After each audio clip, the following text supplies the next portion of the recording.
हुकूमत और जमात इस्लामी के दरमियान मुज़ाकरात की अंदरूनी कहानी सामने आ गई। मुज़ाकरात में IPPs के मसले पर तवील बहस हुई। ज़राए के मुताबिक हुकूमती मुज़ाकराती कमेटी IPPs के साथ मुआहदे ख़त्म करना मुश्किल है, आलमी मुआहदे हैं, पासदारी मजबूरी है। जमात इस्लामी कमेटी रुकन ने जवाब दिया है कि आपके अपने लोगों की IPPs में शेयर्स हैं। IPPs लागत से कई गुना ज़्यादा कमा चुके हैं, उनको हर सूरत बंद किया जाए। IPPs मालकान ने अवाम का खून निचोड़ दिया है। हुकूमती कमेटी ने कहा आपका पैगाम वज़ीर आज़म तक पहुँचा देंगे।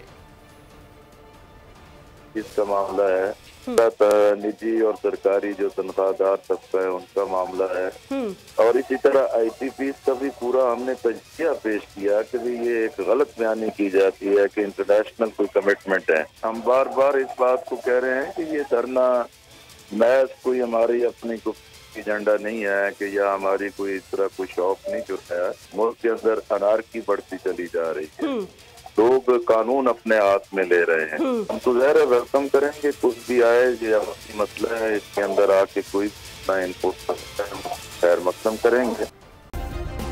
सब्सक्राइब करें और बेल दबाएं ताकि कोई खबर रह न जाए।